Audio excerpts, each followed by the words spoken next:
இனிய காலை வணக்கம். மகதிஷ்டியின் தினம் ஒரு யோகா. மகதிஷ்டியில் தினம் ஒரு யோகாவில் இன்று நாம் செய்ய இருப்பது ஹலாசனம் அல்லது கலப்பையாசனம் என்று சொல்வார்கள். ஹலாசனம் அல்லது கலப்பையாசனம்.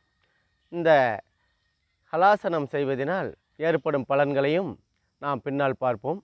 முதலில் ஹலாசனம் செய்வது எப்படி என்பதை நாம் செய்து காண்பிக்கப் போகிறோம்.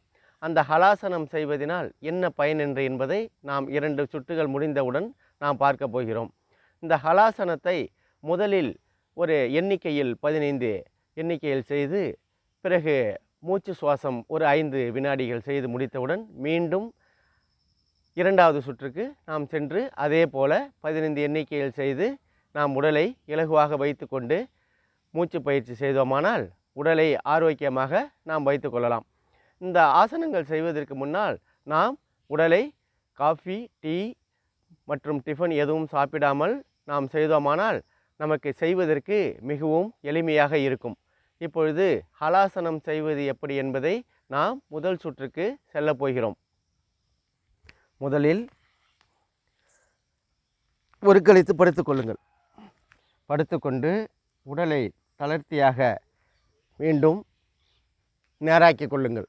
நேராக்கி கொண்டு கால்களை உயர்த்துவதனால் ஃபங்க்ஷன் பண்ணுவதற்காக கால்களை முதல் கால்களையும் 2வது கால்களையும் நல்லா பயிற்சி செய்து முடித்தவுடன் நாம் இப்பொழுது பொறுமையாக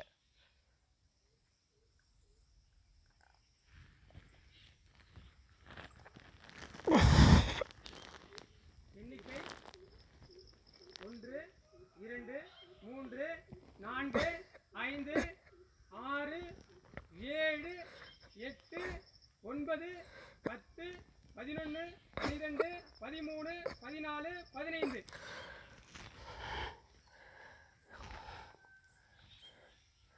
இப்பொழுது நாம் பொறுமையாக எப்படி போனோமோ அதே போல் பொறுமையாக படுத்த தளர்த்தியாக படுத்துக்கொண்டு மீண்டும் நம் இயல்பான நிலைக்கு வந்து அமர்ந்து மூச்சு சுவாசம் செய்யுங்கள். மூச்சு சுவாசம் 5 மூச்சுகள் 5 வினாடிகள்.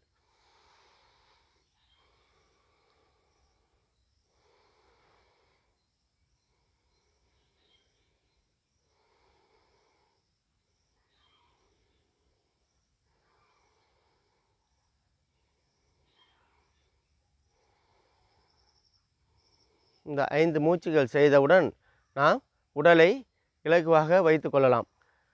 இப்படி முதல் சுற்று முடித்தவுடன் நாம் மூச்சு சுவாசத்தை முடித்தவுடன் நாம் மீண்டும் 2வது சுற்றுக்கு நாம் செல்வோம்.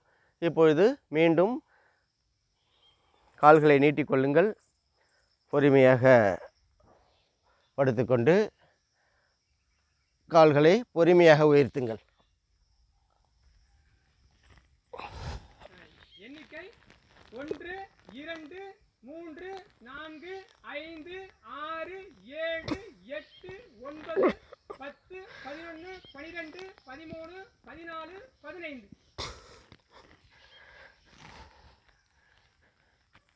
இப்பொழுது நாம் மீண்டும் பொறுமையாக கால்களை விட்டோம் அல்லவா? இப்பொழுது இந்தமாரி 2 முறையும் நீங்கள் செய்து முடித்தவுடன் நாம் கலாசனம் செய்வது எப்படி என்பதை நாம் 2 சுற்றுகளாக பிரித்து பார்த்தோம். இப்பொழுது சற்று ஒரு 3 மூச்சுகள்.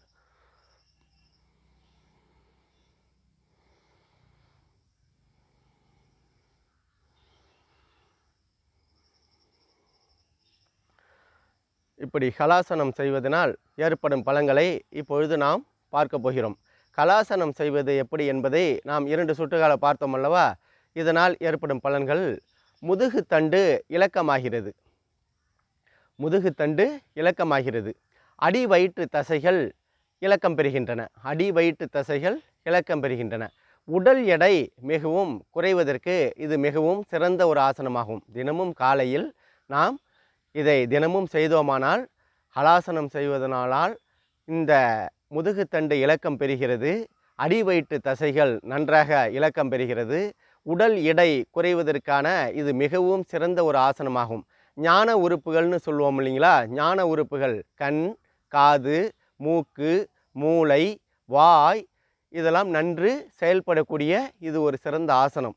தலை சம்பந்தமாக எந்த ஒரு நோயாக இருந்தாலும் இதை தீர்க்கக்கூடிய இது ஒரு சிறந்த ஆசனமாகும். நரை திரை ஏற்படுவது தடைப்படுகிறது. மலச்சிக்கல் வராமல் தடுக்கக்கூடிய ஆசனமாகும். மலச்சிக்கல் உங்களுக்கு ஏற்பட்டால் இது தினமும் செய்தால் உங்களுக்கு அந்த கோளாறு இல்லாமல் சரி செய்யப்படக்கூடிய ஆசனமாகும். இதை ஆண் பெண் என இரு பாலரும் செய்து ஆரோக்கியமாக வாழக்கூடிய இது தினமும் ஒரு ஆசனமாகும். காலை எழுந்தவுடன் இந்த ஹலாசனம், கலப்பை ஆசனம் சொல்லுவோம். கலப்பை ஆசனம் என்றால் ஏற்கலப்பை போல நமது உடலை வளைத்து செய்வதனால் முதுகு தண்டு இலக்கம் பெறுகிறது. அடி வயிற்று தசைகள் நன்றாக இலக்கம் பெறுகிறது.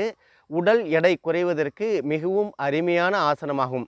ஞான உறுப்புகளான கண், காது, மூக்கு, மூளை, வாய் நன்கு செயல்படக்கூடிய இது ஒரு சிறந்த ஆசனமாகும். தலை சம்பந்தமாக எந்த ஒரு நோயாக இருந்தாலும் இதை தீர்க்கக்கூடிய இது மிகவும் அருமையான ஆசனமாகும். நரை திரை ஏற்படுவது தடைப்படுகிறது. மலச்சிக்கல்கள் வராமல் தடுக்கக்கூடிய இது ஒரு சிறந்த ஆசனமாகும். ஆகவே ஆண்கள் பெண்கள் இருபாலரும் தினமும் இதை செய்து ஹலாசனம் கலப்பை ஆசனம் செய்தோமானால் உடலிற்கு மிகவும் ஆரோக்கியமாக இருக்கும். இதை தினமும் செய்து நாம் பயன்பெறுமாறு கேட்டுக்கொள்கிறோம். நன்றி, வணக்கம்.